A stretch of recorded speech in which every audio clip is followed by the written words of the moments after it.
పరలోకమందున మా కన్న తండ్రి దేవ, మరొకసారి మిమ్మల్ని తండ్రి అని పిలిచే భాగ్యాన్ని ఇచ్చినందుకు వందనములు తండ్రి. తండ్రి మరి ఈ సమయంలో మీ పిల్లలతో పాటు తండ్రి మీ యొక్క వాక్యాన్ని నేర్చుకునే అవకాశాన్ని నాకు ఇచ్చినందుకు మీకు వందనములు తండ్రి. మరి ఈ కార్యక్రమం అంతట్లో తండ్రి ఆది నుండి అంతం వరకు మీరే తోడే ఉండి నడిపించండి తండ్రి. తండ్రి వాక్యాన్ని వింటున్నాం మేము తండ్రి.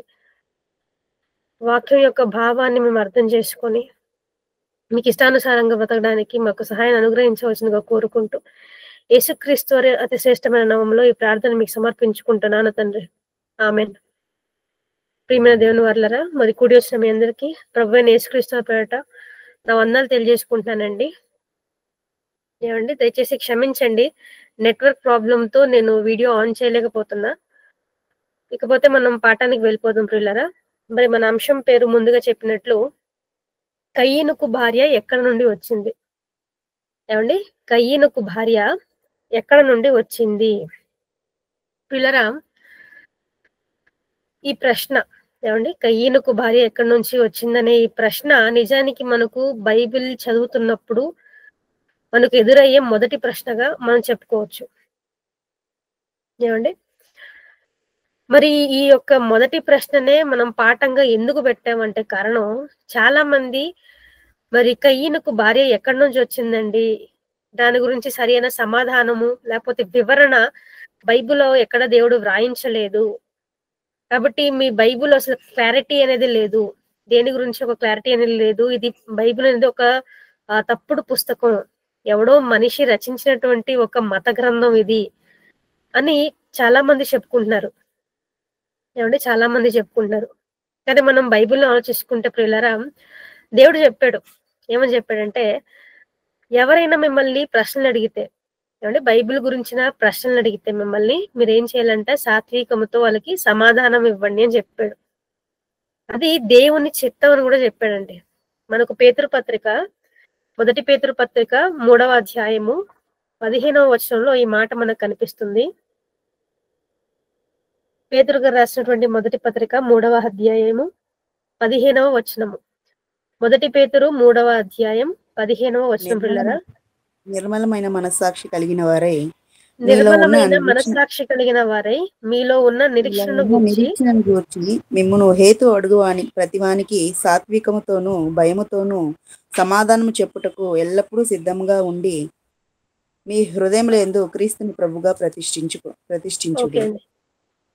ఇక్కడ మనం 15వ వచనంలో చూసుకున్నట్లయితే దేవుడు చెప్పినాడు, నిర్మలమైన మనస్సాక్షి కలిగిన వారే మీలో ఉన్న నిరీక్షణను గూర్చి మిమ్మును హేతువు అడుగు ప్రతి వానికి సాత్వికముతోను భయముతోను సమాధానము చెప్పుటకు ఎల్లప్పుడూ సిద్ధముగా ఉండి. ఏమండి హేతువు అంటే కారణాలు లేకపోతే క్వశ్చన్స్. హేతు అడుగు ప్రతి వానికి మనం ఎలా సమాధానం చెప్పాలంటే సాత్వికముతో సమాధానము చెప్పండి. అలా మీరు ఎల్లప్పుడు సిద్ధంగా ఉండాలి. అలాంటి వారికి బైబిల్ నుంచి ఏమైనా డౌట్లు అడుగుతున్న వారికి సాత్వికంతో సమాధానం చెప్పడానికి మనం సిద్ధంగా ఉండాలని చెప్తున్నాడు. ఇప్పుడు ఈ కయ్యనుకు భార్య ఎక్కడి నుంచి వచ్చిందనే ఈ ప్రశ్న ఏదో వేరే పుస్తకాల నుంచి ఏమండి వచ్చిన ప్రశ్న కాదు, వేరే పుస్తకాలని చూపించి అడుగుతున్నటువంటి ప్రశ్న కాదు, ఇది మన బైబిల్లో నుంచే అడుగుతున్నటువంటి ప్రశ్న. సరే, ఇంకా దేవుణ్ణి అడుగుదాం. అయితే ముందుగా అసలు ఈ యొక్క సందర్భం ఏమండి ఈ కయ్యనుకు భార్య గురించిన ప్రస్తావించినటువంటి సందర్భం మరి ఎక్కడ ఉంది అంటే ఎక్కడ ఉంది అంటే ఆదికాండము 4వ అధ్యాయము, ఆదికాండం 4వ అధ్యాయం పిల్లరా 16-17 వచనములండి. ఆదికాండము 4వ అధ్యాయము 16-17 వచనములు. అప్పుడు కయ్యను యెహోవా సన్నిధిలో నుండి బయలుదేరి వెళ్ళి ఏదెనుకు తూర్పు దిక్కున నోదు దేశంలో కాపురం ఉండెను. కయ్యను తన భార్యను కూడినప్పుడు ఆమె గర్భవతి అయి హానోకును కనెను. అప్పుడు అతడు ఓకే అండి. ఇక్కడ మనం చూసుకున్నట్లయితే పిల్లరా, మరి బైబిల్ని ఉన్నది ఉన్నట్లుగా యాజ్ ఇట్ ఈస్ మనం చదివితే మనకు అర్థమైంది ఏంటి అని మనం బాగా గమనిస్తే, అప్పుడు కయ్యను యెహోవా సన్నిధిలో నుండి బయలుదేరి వెళ్ళి ఏదెనుకు తూర్పు దిక్కున నోదు దేశములో కాపురం ఉండెను.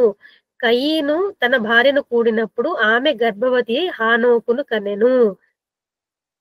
ఇంతకీ ఇక్కడ సందర్భం ఏంటి? సందర్భం ఏంటి? అసలు కయ్యను ఎవరు? కయ్యను ఎవరండి? ఆదాము హవ్వల తొలిచూలు కుమారుడు. అంటే ప్రథమ ఫలం. జ్యేష్ఠ కుమారుడు. తర్వాత హేబెల్ గారు పుడతారు.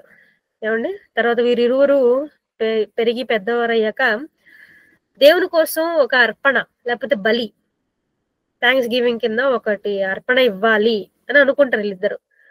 అనుకున్నప్పుడు మరి వారి వృత్తి ప్రకారముగా ఏమండి మరి కయ్యనుకున్నటువంటి వృత్తి ఏంటి? పొలము సేద్యపరచడం. అంటే ఒక ఫార్మర్ లాగా అతను. హేబెలుతో ఒక పని ఏంటంటే గొర్రెల కాపరి ఆయన. కాబట్టి వీళ్ళిద్దరు ఏం చేస్తారంటే మరి కయ్యను కొంత తాను సేద్యపరిచినటువంటి నేలలో మొలిచిన పంటలన్నింటినీ తీసుకొని వస్తాడు. హేబెల్ గారేమో మరి తాను కాపలా కాస్తున్నటువంటి ఆ గొర్రె మందల్లో బాగా మంచిగా ఉన్నటువంటి కొన్ని గొర్రెలను అతను వధించి తీసుకొస్తారండి. తీసుకొచ్చిన తర్వాత రెండిటిని దేవుని ముందు పెడతారు వాళ్ళు. అలా పెట్టినప్పుడు మరి దేవుడు ఎవరి అర్పణను స్వీకరించినట్లు మనకు కనిపిస్తుందనంటే హేబేలును అతని అర్పణను స్వీకరించెను అని ఉంటుంది. తన అర్థం కయ్యనును అతని అర్పణను ఆయన నిర్లక్ష్యం చేశాడు అని అర్థం. దీంతో మరి కయ్యనికి చాలా కోపం వచ్చేస్తది. నేను పెద్దవాడిని, నేను కూడా పెట్టాను కదా, మరి దేవుడు నాదెందుకు స్వీకరించలేదు, ఎందుకు అతన్ని మాత్రం స్వీకరించారని కోపం వచ్చేస్తుంది. అంటే మొదటి ఈగో ప్రాబ్లం అన్నమాట ఇతనికి. ఆ ఈగోతో జెలసీతో ఫీల్ అయిపోయి అతను ఏం చేస్తాడు, వెళ్ళి హేబెల్ని చంపేస్తాడండి. చంపేసిన తర్వాత అక్కడి నుంచి దేవుడు కనిపెట్టేస్తాడు. కనిపెట్టేసి ఎక్కడ నీ తమ్ముడు ఎక్కడ బాబు అని అడుగుతున్నప్పుడు అప్పుడు కయ్యను తిమ్మిరిగా సమాధానం చెప్తాడు. నా తమ్ముడికి ఏమో నేను కావలివాడిని అనుకున్నారా, నాకు తెలీదు అది ఇది అని చెప్తాడు. అప్పుడు దేవుడు అంటాడు, బాబు నువ్వు చంపేసినటువంటి నీ తమ్ముడైనటువంటి హేబెలు రక్తము నేల నుండి నాకు మొరపెట్టుచున్నది, నువ్వే చేసావు తప్పు అని మొరపెడుతుంది అని చెప్పి శపిస్తాడండి. ఏంటి శపించడం? నిన్ను చూసిన వారు కూడా నీకెవ్వరు కూడా నిన్ను చంపకూడదని ఒక ముద్రను వేసినట్లు మనకు కనిపిస్తుంది. ముద్ర వేసి ఏదైనా తోట నుంచి తరిమేస్తాడు. అలా తరిమి వేసినప్పుడు 16వ వచనం నుంచి మనకు కనిపిస్తుంది. అప్పుడు కయ్యను యెహోవా సన్నిధిలో నుండి బయలుదేరి వెళ్ళి ఏదెనుకు తూర్పు దిక్కున నోదు దేశములో కాపురం ఉండెను. కాపురం ఉన్న తర్వాత తన భార్యను అతను కూడినప్పుడు ఎవరిని కన్నారు? హానోకును కన్నట్లు అక్కడ మనకు కనిపిస్తుంది. ఇది సందర్భం. ఏమండి ఇది అలాగే చదువుకున్నట్లయితే 16, 17 వచనంలో మనం చదువుకున్నట్లయితే ఎలాగుంది అంటే, కయ్యను గారు తప్పు చేశారు, అతను వెళ్తూ ఉన్నాడు తూర్పు దిక్కున, అంటే ఏదెను తోటకు తూర్పు దిక్కున వైపు సంచరిస్తున్నాడు అనమాట, ప్రయాణం చేస్తున్నాడు. అలా ప్రయాణం చేసిన తర్వాత అతనికి ఒక దేశం కనిపించింది. నోదు దేశం అనే ఒక దేశం కనిపించింది. ఆ దేశానికి వెళ్ళాడు. అక్కడ ఎవరో ఒక స్త్రీని అతను పెండ్లాడాడు, లేకపోతే వివాహం చేసుకున్నాడు అన్నట్లుగా మనకు అర్థమవుతుంది. అంతే కదా అంటే బైబిల్లో ఉన్న రెఫరెన్స్ యాజ్ ఇట్ ఈస్ తీసుకుంటే ఇదే మనకు అర్థమవుతుంది. ఇప్పుడు వీళ్ళకి వచ్చేటువంటి ఈ ప్రశ్నలు ఏమంటే ఈ నాస్తికులకు కానీ లేకపోతే బైబిల్ అర్థం కాని వారికి కానీ వీరు రేపుతున్నటువంటి ప్రశ్నలు ఏంటంటే, ఏమంటే మీ బైబిల్ ప్రకారంగానే మరి ఆదికాండం 1వ అధ్యాయం మొత్తం దేవుడు సృష్టి కార్యక్రమం చేస్తాడు. తర్వాత చివరి రోజున 6వ రోజున మనుషుల్ని సృష్టిస్తాడు. ఆ మనుషులలో ఇద్దరిని మాత్రమే ప్రస్తావిస్తాడు 2వ అధ్యాయంలో. అది ఒకటి ఆదాము, తర్వాత హవ్వ. తర్వాత వాళ్ళు తప్పు చేయడం బట్టి తూర్పు దిక్కున వాళ్ళు కూడా తరిమేస్తాడు. తర్వాత 4వ అధ్యాయంలో మరి హవ్వ గర్భవతి అయి కయ్యనును కంటది. అంటే అప్పటికే ఏమంటే ఇవన్నీ జరిగేటప్పటికే భూమి మీద ఎంతమంది మనుషులు ఉన్నట్లు బైబిల్ ప్రకారంగా? ఇవన్నీ జరిగేటప్పటికి 4వ అధ్యాయంకి వచ్చేసరికి ఎంతమంది మనుషులు ఉన్నట్లు? ఆదాము, హవ్వ, కయ్యను, హేబెలు, అంతే, నలుగురే ఉన్నారు అక్కడ. మరి ఇప్పుడు హేబెల్ని చంపిన తర్వాత, కయ్యను వెళ్ళగొట్టిన తర్వాత ఈ స్త్రీ మధ్యలో ఎక్కడి నుంచి వచ్చింది మాకు అర్థం కావట్లేదు అని వీరి ప్రశ్న.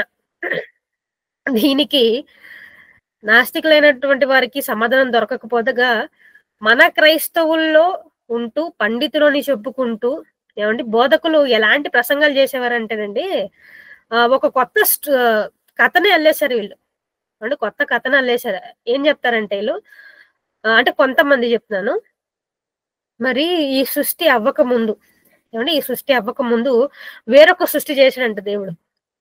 వేరొక సృష్టి చేసిన తర్వాత ఆ సృష్టిలో ఉన్నటువంటి ఒక ఆమెను తీసుకొచ్చి కయ్యనుకు జతపరిచాడండి అని చెప్తారు. అది చెప్పడానికి మళ్ళీ వీళ్ళకి సపోర్టింగ్ రెఫరెన్స్ కింద ఆదికాండం 6వ అధ్యాయంలో ఒక వచనం చూపిస్తారండి. ఆదికాండం 6వ అధ్యాయము 2వ వచనం చదవండి. ఆదికాండం 6వ దేవుని అధ్యాయము కుమారు 2వ వచనం. దేవుని కుమారులు నరుల కుమార్తెలు చక్కని వారిని చూచి వారందరిలో తమకు మనసు వచ్చిన స్త్రీలను వివాహము చేసుకొనిరి. ఓకే ఓకే ఓకే ఏమండి ఇక్కడ మనకు కనిపిస్తుంది ఆదికాండం 6వ అధ్యాయము 2వ వచనం. దేవుని కుమారులు నరుల కుమార్తెలు చక్కని వారిని చూచి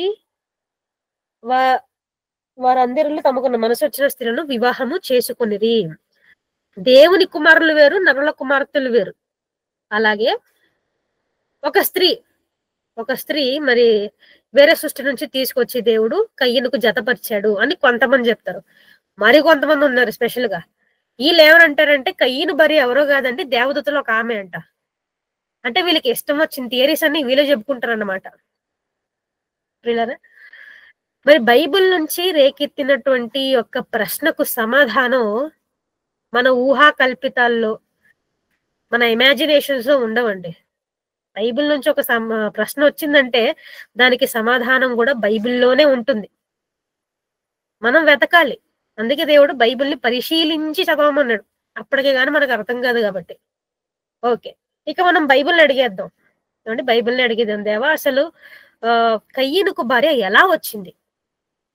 మరి బైబిల్ని అడిగితే దేవుడు సమాధానం చెప్తూ అసలు ఈ మనుషులందరూ ఎలా వచ్చారు? ఏమండి కయ్యనుకు భార్య తను కూడా మనిషే కాబట్టి ఇంకో మనిషికే జన్మనిచ్చింది ఆవిడ. ఈ మనుషులందరూ అసలు ఎలా వచ్చారు? ఎవరి నుండి పుట్టుకొని వచ్చారు?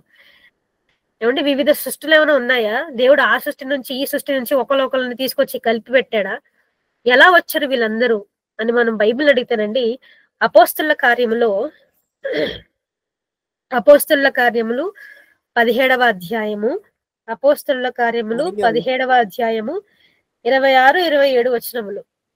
మరియు యావత్ భూమి మీద కాపురముండుటకు ఆయన యొక్కడి నుండి ప్రతి జాతి మనుషులను సృష్టించి వారు ఒకవేళ దేవుని తడవులాడి కనుగొందురేమో అని తన్ను వెదకు నిమిత్తము నిర్ణయ కాలమును వారి నివాస స్థలము యొక్క పొలిమేరలను ఏర్పరచెను. ఆయన మనలో ఎవనికి దూరంగా ఉండువాడు కాడు. ఓకే అండి, ఇక్కడ అపోస్తలుల కార్యములు 17వ అధ్యాయము 26వ వచనంలో ప్రియులారా చెప్తున్నాడు, మరియు యావత్ భూమి మీద కాపురముండుటకు ఆయన ఒకని నుండి ప్రతి జాతి మనుష్యులను సృష్టించి. చాలా క్లియర్ గా చెప్పేశాడు అండి. బైబిల్ చాలా క్లియర్ గా దేవుడు చెప్పేశాడు ఏమని, ఈ భూమి మీద యావత్తు భూమి మీద కాపురం ఉండడానికి, అది ఏ కాలంలోనైనా కావచ్చు, ఏ కాలంలో ఏ మనిషి అయినా కావచ్చు, ఆ మనిషి ఆ భూమి మీద ఉన్నాడు, కాపురం ఉంటున్నాడు, బ్రతికి ఉన్నాడు, ఊపిరి పీల్చుకోగలుగుతున్నాడు, మనుగడ సాగించగలుగుతున్నాడు అంటే దానికి కారణం అతను వచ్చింది ఒక్క మనిషి నుండే. అదే అక్కడ స్పష్టంగా రాయబడి చూడండి, మరియు యావత్ భూమి మీద కాపురం ఉండుటకు ఆయన ఒక్కని నుండి ప్రతి జాతి మనుషులను సృష్టించి. ప్రతి జాతి మనుషులు, ఇక్కడ మళ్ళీ జాతి మనుషులు అనగానే చాలా మంది ఈ వచనాన్ని పట్టుకుని ఏమండి బైబిల్ జాతుల గురించి మాట్లాడుతుంది అంటే కులాల గురించి మాట్లాడుతుంది అని చెప్పే వాళ్ళు కూడా ఉన్నారు. బాబోయ్, అసలు ఆ దేవుడు కులాల గురించి ఎక్కడ ఏమి చెప్పలేదు ఆయన. జాతులు అంటే ఏమండి మనకు ఇప్పుడు మన భారతదేశాన్ని మనం చూసుకున్నాం అండి. ఏమండి భారతదేశాన్ని మనం చూసుకున్నట్లయితే రెండు మన ఉన్నటువంటి ఇండియానే 2 భాగాలుగా విభజన చేస్తారు. ఒకటి నార్త్ ఇండియా, ఇంకోటి సౌత్ ఇండియా అని అంటారు. ఏమండి సౌత్ ఇండియన్స్ లో, ఏమండి సౌత్ ఇండియా అంటే మనం ద్రావిడ కుటుంబం. సౌత్ ఇండియన్స్ లో మనం ఉన్నటువంటి హైట్ గాని, ఏమండి మన శరీరం యొక్క రంగు గాని, టెక్స్చర్ గాని అది నార్త్ ఇండియన్స్ కి సిమిలర్ గా ఉండదు. అర్థం చేసుకోండి, నార్త్ ఇండియన్స్ కి సిమిలర్ గా ఉండదు. నార్త్ ఇండియన్స్ అయితే వాళ్ళు కొంచెం తెల్లగా ఎత్తుగా ఉంటారు. కానీ మనం సౌత్ ఇండియన్ కి వచ్చేసరికి మనం చామంచాయి కలర్ లో ఉంటాం. ఏమండి అలాగే నార్త్ కాదు, ఆ పక్కన మళ్ళీ నేపాల్కి వెళ్ళారనుకోండి, నేపాల్, భూటాన్ ఆ దేశాలకు, అస్సాం ఆ ప్రాంతాలకు వెళ్ళిపోతే అక్కడ మనుషులు ఇంకా డిఫరెంట్ గా ఉంటారు. ఏమండి వాళ్ళ కళ్ళు గాని వాళ్ళ ఫేస్ కాస్త లావుగా ఉండడం, అంటే రౌండ్ షేప్ గా ఉండడం, కళ్ళు చిన్నగా ఉండడం, అలా కనిపిస్తారు. అలాగే చైనా జాతి ఒకటి ఉంది, వాళ్ళు కూడా డిఫరెంట్ గా ఉంటారు. అంటే కొరియన్ జాతి ఒకటి ఉంది, అమెరికా జాతి ఉంది, అలాగే ఆఫ్రికాకి వస్తే వాళ్ళు ఇంకోలా కనిపిస్తారు. ఇలా మనుషుల జాతులు అని చెప్తున్నాడు. అంటే వివిధ ప్రాంతాలకు చెందినటువంటి మనుషులు, వాళ్ళు ఎవరే గాని ఎలానే ఉండని, ఎత్తుగాను, బొద్దుగాను, హైట్ గాను, హ్యాండ్సమ్ గాను, ఎలాగైనా ఉన్నాయి. ఈ మనుషులందరూ సహా ఎవరి నుంచి వచ్చారంట? ఒక్క మనిషి నుంచే రావడం జరిగింది.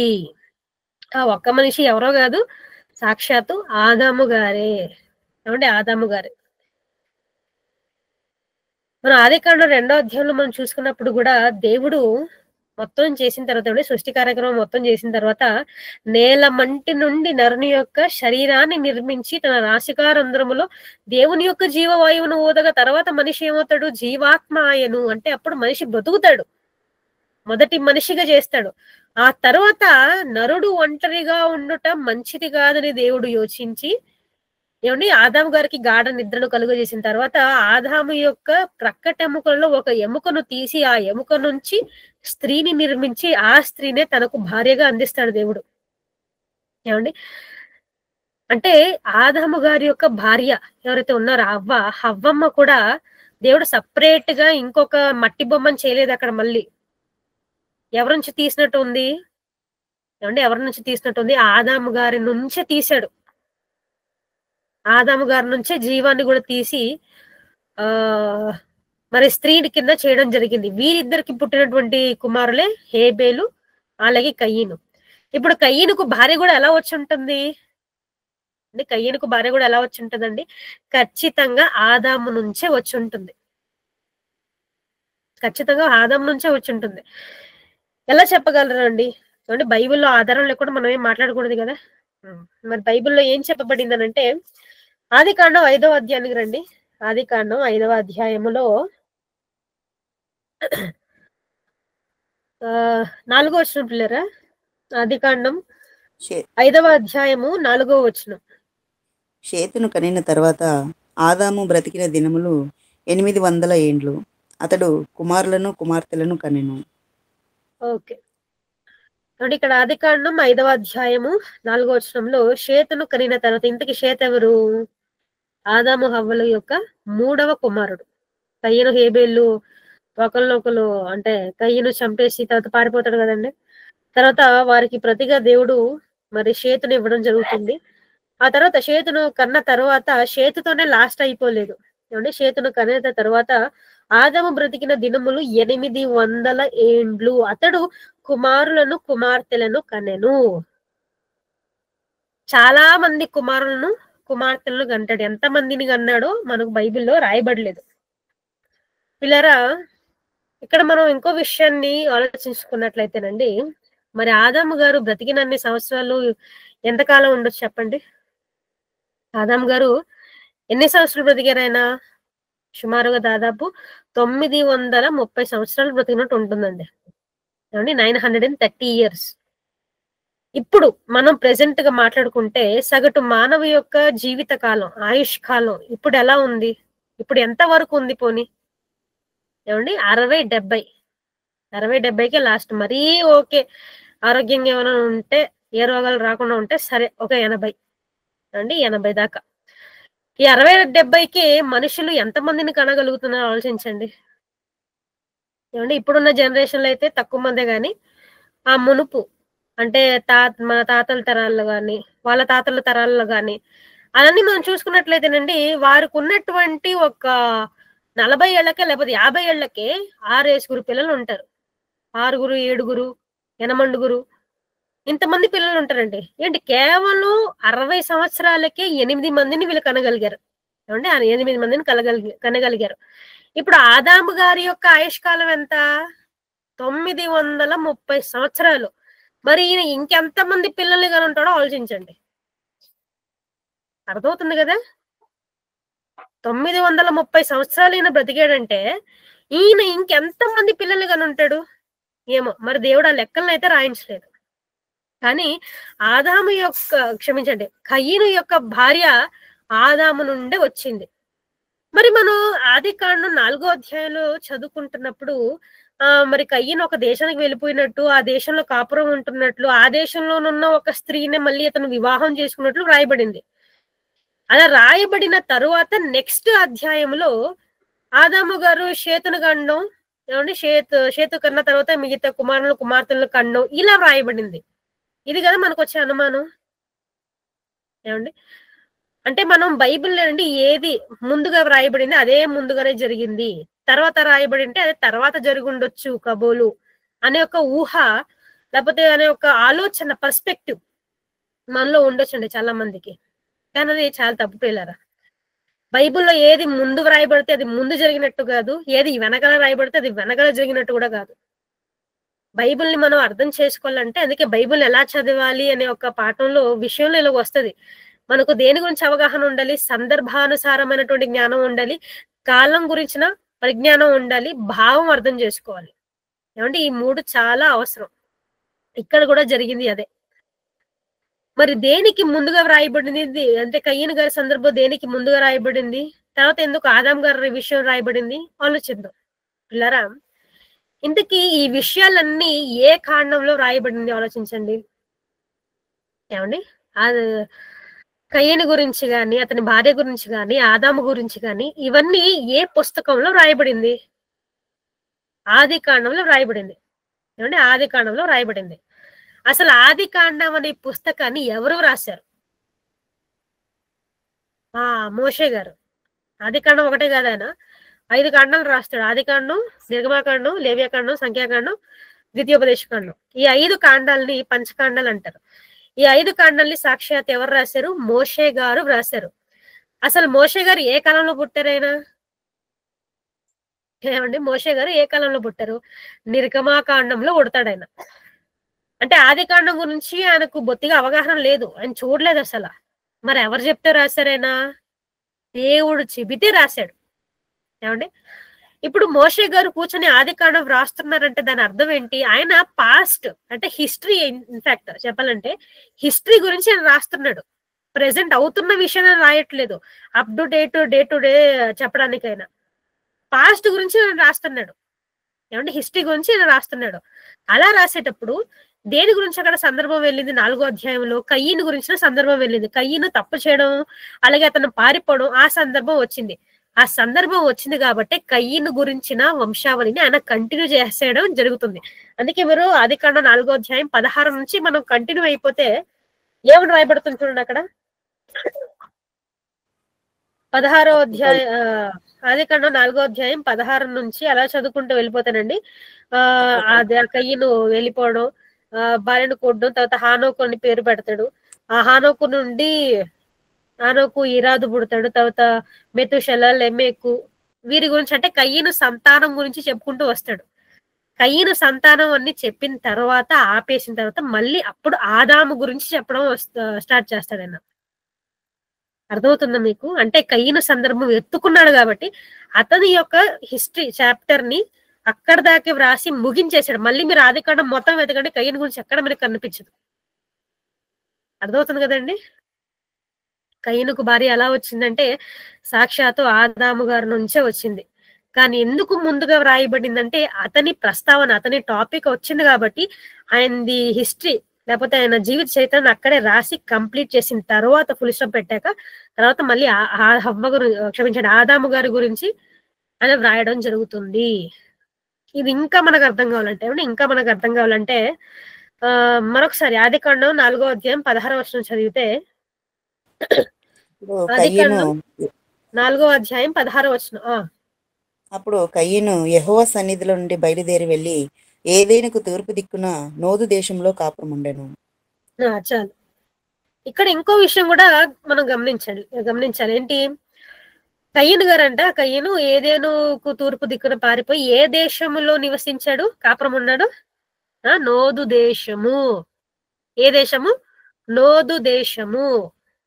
ఇంతకసలు దేశాలు విభజింపబడ్డం గాని దేశాల యొక్క పేర్లు గాని ఎప్పుడు పెట్టబడిందో తెలుసా అండి? ఆదికాండం 10వ అధ్యాయం చదవండి. ఆదికాండం 10వ అధ్యాయంలో 25వ వచనం. ఆదికాండం 10వ అధ్యాయము 25వ వచనం పిల్లరా. ఏ పేరుకు వారిలో ఇద్దరు కుమారులు పుట్టిరి. వారిలో ఒకని పేరు పెలేగు. ఏలైనగా అతని దినములలో భూమి దేశములుగా విభాగింపబడెను. అది భూమి దేశాలకి ఎప్పుడు విభాగింపబడిందంట? పెలేగు కాలములో. అంటే పెలేగు ముందు కాలంలో దేశాలు ఎలా ఉన్నాయి? ఉన్నట్టే ఉన్నాయి, విభాగింపబడలేదు. ఏమండి, దేశాలు విభాగింపబడకపోతే పేర్లు ఎక్కడ నుంచో పెడతారండి? ఇండియా దేశం అని ఎలా పెట్టారు చెప్పండి? పాకిస్తాన్ నుంచి ఇండియా, అప్పుడు మనకు స్వాతంత్రం వచ్చే ముందు ఇండియా పాకిస్తాన్ ఏమై ఉండేది? కలిసి ఉండేది కదా. స్వాతంత్రం వచ్చిన రోజు ఏమైంది? వాళ్ళు కూడా సపరేట్ గా మాకు ఫ్రీడమ్ కావాలని చెప్పేసి వెళ్ళిపోయారు వాళ్ళు. అందుకే సపరేట్ గా పాకిస్తాన్ అనే పేరు పెట్టుకున్నారు. అంటే దేశాలు విభాగింపబడిన తర్వాత పేర్లు వస్తాయి. ఇక్కడ కూడా మనం ఆలోచించుకున్నట్లయితేనండి, ఆదికాండం 10వ అధ్యాయం 25వ వచనంలో పెలేగు కాలంలో, ఇంతకి పెలేగు ఎవరు అనుకున్నారు? నోవాహు వంశస్థుల్లో అతను కూడా వస్తాడు. ఎవరి వంశం అంటే ఇది షేము వంశం అండి. నోవాహు కుమారుడగు షేము గారి వంశావళిలో ఇతను వస్తాడండి పెలేగు. ఇతని కాలంలో దేశాలు విభజింపబడ్డాయి. మరి ముందుగానే ఎలా రాశాడండి? కయ్యను గారు ముందుగానే నోదు దేశానికి వెళ్ళిపోయినట్లు ఎలా ఉంది అక్కడ?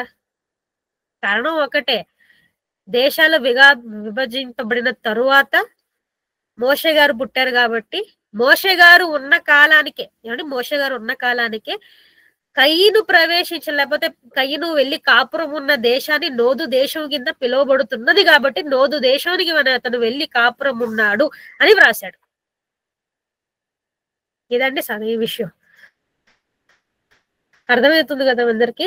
కయ్యనుకు భార్య ఎలా వచ్చిందంటే, ఎలా వచ్చింది? ఆదాము గారి నుంచే వచ్చింది.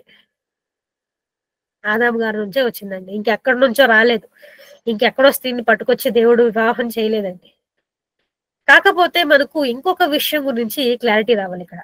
ఏంటంటే, చాలా మంది ఇది విన్నాక కూడా, ఏంటండి కయ్యను తన సొంత చెల్లినే పెళ్లి చేసేసుకున్నాడు, ఇది ఏంటిది, ఇది అసలు తప్పు కదా, మనకు ఉన్నటువంటి అలవాట్లు పద్ధతుల ప్రకారంగా ఇది తప్పు కదా, ఎందుకు ఇలా చేయడం జరిగింది అనే థాట్ కూడా మనకు రావచ్చు.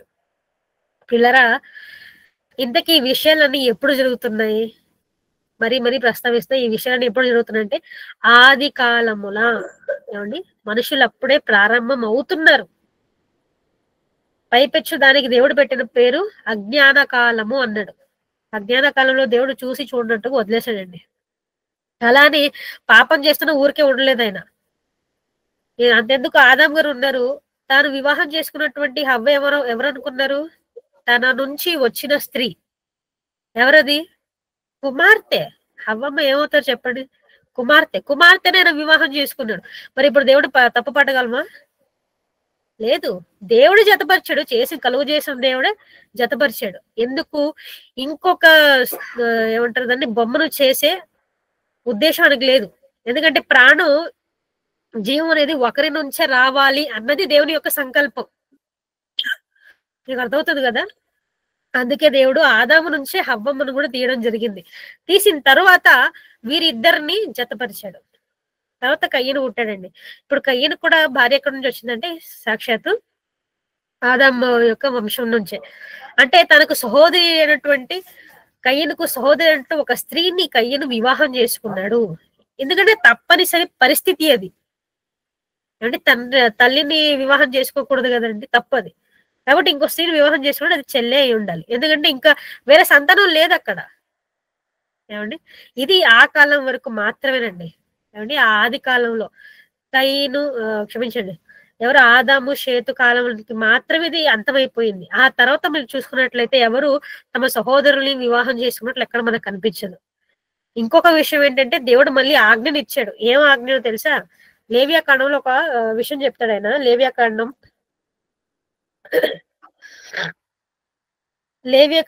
20వ అధ్యాయంలో, లేవియా కాండం 20వ అధ్యాయము 17వ వచనం చదవండి. ఒకడు తన సహోదరిని, అనగా తన తండ్రి కుమార్తెనే గాని తన తల్లి కుమార్తెనే గాని చేర్చుకొని ఆమె దిశములను వాడును, వాని దిశములను ఆమెయు చూచిన ఎడల అది దురనురాగము.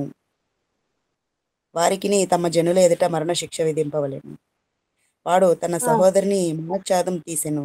తన దోష శిక్షను తాను భరించును. ఓకే అండి. ఇక్కడ మనం చూసుకున్నట్లయితే పిల్లరా, ఒకడు తన సహోదరిని అనగా తన తండ్రి కుమార్తెని గాని తల్లి కుమార్తెని గాని చేర్చుకొని ఆమెను దిశములు వాడు చూసిన యెడల వారికి ఎలాంటి శిక్షను విధించాలి అని చెప్తున్నాడు ఆయన? మరణ శిక్ష. ఏమండి? అవయవాల్ని చూస్తేనే దేవుడు మరణ శిక్ష విధించి చంపేయమన్నాడు. ఇంకా ఆలోచించండి, పెండ్లాడితే ఆయన ఊరుకుంటాడా అని. కాబట్టి ఆదాము హవ్వ కయ్యను కాలానికి అదొక ఎక్సెప్షన్స్ మాత్రమే అది. వేరే మనుషులు లేరు కాబట్టి అలా వారికి వారే పెళ్లి చేసుకోవడం జరిగింది అంతే. ఆ తర్వాత నుంచి వచ్చిన వారందరికీ స్ట్రిక్ట్ గా దేవుడు రూల్ పెట్టేశాడు. అది ఇస్రాయేల్ నుంచి మరీ స్ట్రిక్ట్ గా పెట్టాడు. ఏమని? ధర్మశాస్త్రం వాళ్ళకి కదా ఇవ్వబడింది. ఏమని పెట్టాడు? మీ యొక్క సహోదరుని మీరు అస్సలు పెండ్లాడకూడదు అని నేను స్ట్రిక్ట్ గా చెప్పేశాడండి. వేరే గోత్రం నుంచి కలిసి పెళ్లి చేసుకోవచ్చు, కానీ ఒకే తండ్రి నుంచి పుట్టిన వారిని మాత్రం మీరు కూడనే. అలా మీరు ఒకవేళ పెళ్లి చేసుకుంటే మీకు మరణ శిక్ష. ఏ శిక్ష? మామూలు శిక్ష కూడా కాదు, చేతులు కాలు ఇరిచేయడం కాదు, మరణ శిక్ష, చంపేయడం అంతే. ఎక్స్క్యూజే లేదు, ఇంకా క్షమాపణ లేదు అది. ఇకపోతే అసలు కయ్యనుకు భార్య ఎక్కడి నుంచి వచ్చిందో మనకు అర్థమైపోయింది. ఏమంటే కయ్యను గారి యొక్క సందర్భం దేవుడు ఎందుకు రాయించాడు అనుకుంటున్నారు? ఏమండి, కయ్యను సందర్భం దేవుడు ఎందుకు రాయించాడు అనుకున్నారు? కయ్యనుకు భార్య ఎక్కడి నుంచి వచ్చింది, ఆ భార్య ఎలా ఉంటుంది, ఆ భార్య మనిషేనా, ఇలాంటి ప్రశ్నల గురించి ఆలోచించడానికి కాదు. కయ్యను చేసిన తప్పు మనము చెయ్యకూడదు అని. అసలు కయ్యను గారి గురించి ఎందుకు వ్రాసాడు దేవుడు బైబిల్లో అంటే, మొదటి యోహాను పత్రికలో ఒక మాట ఉంటదండి. యోహాను గారు రాసినటువంటి మొదటి పత్రిక 3వ అధ్యాయము 12వ వచనంలో, యోహాను మొదటి కయ్యను పత్రిక 3వ అధ్యాయము 12వ వచనం పిల్లరా చదవండి. మనము కయ్యను వంటి వారమై ఉండరాదు. వాడు దుష్టుని సంబంధి అయి తన సహోదరుని చంపెను. వాడతనిని ఎందుకు చంపెను? తన క్రియలు చెడ్డవియు తన సహోదరుని క్రియలు నీతి గలవియునై ఉండెను గనుకనే కదా. ఆ కయ్యను గురించి ఎందుకు రాయించాడంట దేవుడు? మనము కయ్యను వంటి వారమై ఉండరాదు. కయ్యను ఎలాంటి గొప్ప పని ఎంత చేశాడు, ఆ పనులు మీరు ఎవరు చెయ్యకూడదు. యుగాంతమందున్న మనకు బుద్ధి కలగడానికి, ఏది మంచి ఏది చెడు అని నేర్పించడానికి దేవుడు కయ్యను యొక్క సందర్భాన్ని మనకు రాయించాడు. పైగా వాడు దుష్టుని సంబంధి అయి తన సహోదరుని చంపెను. ఏమండి, కయ్యను తన సహోదరుని చంపాడు, అందుకే దుష్టుని సంబంధి. కొత్త నిబంధనకు వచ్చేసరికి దేవుడు చెప్తున్నాడు, నీ సహోదరుని చూసి వ్యర్థుడా, నరహంతు, ద్రోహి అని చెప్తే కోపగించుకుంటే అకారణంగా నువ్వు అతన్ని అప్పుడే చంపేసినట్టు అని చెప్పాడు. మనకైతే ఇంకా కఠినమైనటువంటి ఆజ్ఞలండి. అసలు కోపగించుకోకూడదు అకారణంగా, కారణం లేకుండా కోపగించుకోకూడదు. ఎవరిని చూసి వ్యర్థుడా, బూతులన్నీ తిట్టకూడదు. అలా తిడితే మనకు నరక శిక్ష ఉంటుందంట. అలాగే కిందికి వచ్చేసరికి తన క్రియలు చెడ్డవయు తన సహోదరుని క్రియలు నీతి గలవై ఉండను గనుకనే కదా. అంటే జెలసీ ఫీలింగ్. తన క్రియలు దేవునికి నచ్చలేదు. దేవునికి నచ్చకపోతే ఇతను ఏం చేసుకోవాలి చెప్పండి? తన క్రియలు నచ్చే విధముగా, అంటే దేవునికి నచ్చే విధముగా తాను మారాలి, అంతేగాని నీతిగా ఉన్న అతన్ని చంపేయడం కాదు. కయ్యను చేసిన తప్పు కూడా అదే. తనలో ఉన్నటువంటి చెడును తాను గుర్తించకపోగా పక్కన ఉన్నటువంటి వాడి యొక్క మంచిని దేవుడు ఎలా గుర్తిస్తాడని చెప్పి అతన్ని చంపేశాడు. అది తప్పు. యూదా పత్రికలో కూడా ఒక విషయం రాయబడి ఉంటుంది. యూదా పత్రిక మొదటి అధ్యాయము 11వ వచనం. అయ్యో వారికి శ్రమ, వారు కయ్యను నడిచిన మార్గమున నడిచిరి, బహుమానము పొందవలెను. చాలండి. యూదా పత్రిక మొదటి అధ్యాయం 11వ వచనం. అయ్యో వారికి శ్రమ, వారు కయ్యను నడిచిన మార్గమున నడిచిరి. మనకు కూడా చెప్తున్నాడండి, మనము కూడా కయ్యను నడిచినటువంటి మార్గంలో ఒకవేళ నడిస్తే మనకు ఏముంటుందంట? శ్రమనే ఉంటుంది. అంటే నరకం తథ్యం అని. కయ్యను నడిచిన మార్గం ఏంటి? నీతి మార్గం కాదు. నీతి మార్గం కాదు. అతను చేసినటువంటి ప్రధాన తప్పు ఒకటి తన తమ్ముడిని చంపడం, ఇంకొక తప్పు తాను తప్పు చేస్తున్నాడు, తప్పుగా ఉన్నాడని తెలిసినా మారకపోవడం. కాబట్టి మనం ఎప్పుడు అలాగా ఉండకూడదండి. మనం తప్పు చేస్తున్నాం. బైబిల్ ప్రకారంగా మనం తప్పుడుగా ఉన్నాం. తప్పుడు ఆలోచనలతో కలిగి ఉన్నాం. దేవునికి దుష్టులుగా ప్రవర్తిస్తున్న మనకు అర్థమైపోతేనండి, వెంటనే మనం మారిపోవాలి. వెంటనే మారిపోవాలి. మారకుండా అలానే మనం నిర్లక్ష్యం చేసామా, మనకే శ్రమ. ఎందుకంటే మరణం ఎప్పుడు ఎవరికొస్తుంది? ఎవరు చెప్పలేమండి. మరణించే సమయానికి మనం నీతిమంతులుగా ఉంటేనే దేవుడు మనల్ని స్వీకరిస్తాడు. అదే అనీతిమంతులుగా ఉంటే ఇంకంతేనండి, పరిస్థితి అయిపోయిందనే అర్థం. కాబట్టి ప్రియులారా, ఈ పాఠం ద్వారా మనం ఏం నేర్చుకోవాల్సింది ఏమండి? క్రైస్తవులుగా మనం ఏం నేర్చుకోవాల్సింది అంటేనండి, బైబిల్ నుంచి వచ్చే ఏ ప్రశ్నకైనా సమాధానం బైబిల్‌లోనే దేవుడు వ్రాసేసాడు. మనం నీట్‌గా చదవాలి. పరిశోధించి చదివితే గాని ఈ విషయాలు మనకు అర్థం కావు. ఇకపోతే ఇంకొకటి విషయం ఏంటంటే, కయీను నడిచిన మార్గంలో మనం ఎప్పటికీ నడవకూడదు. మన క్రియలు ఎలా ఉన్నాయి? మన క్రియలు వాక్యానుసారముగా ఉన్నాయో లేవో అని మనం మనల్ని ఎప్పుడు పరీక్షించాలి. ఎదుటి వాళ్ళ గురించి పరీక్షించడం కాదు. ఏమండి? సంఘంలో తప్పు చేస్తే గద్దించొచ్చు. అది వేరే విషయం. కానీ అదే పనిగా వారినే చూస్తూ, వారినే తప్పుపడుతూ వద్దు. అలాంటి వాళ్ళని దేవుడు వేషధారి అని అంటాడండి. నీ కంట్లోనే ఇంత కొండంత దూలం పెట్టుకొని ఎదుటోడి కంట్లో నలుసును ఊరికే చూస్తున్నావు కదా! నిన్నేమనాలని చెప్తాడాయన. కాబట్టి ముందు మనల్ని మనం మార్చుకుందాం. ఏమండి? వాక్యం ద్వారా మనల్ని మనం మార్చుకుందాం. తర్వాత మిగతాల గురించి ఆలోచిద్దాం. పాఠం అందరికి అర్థమైందని భావిస్తున్నాను. ప్రార్థనతో ముగించేసుకుందాం పిల్లారా. పరలోకమందున్న మా కన్న తండ్రి దేవా, మరొకసారి మిమ్మల్ని తండ్రిని పిలిచే భాగ్యాన్ని ఇచ్చినందుకు వందనములు. తండ్రి, ఇంతవరకు తండ్రి మీ యొక్క మాటలు మీ పిల్లలు చెప్పాను తండ్రి. మరి చేసినటువంటి ఈ సహాయాన్ని బట్టి మీకు వందనములు తండ్రి.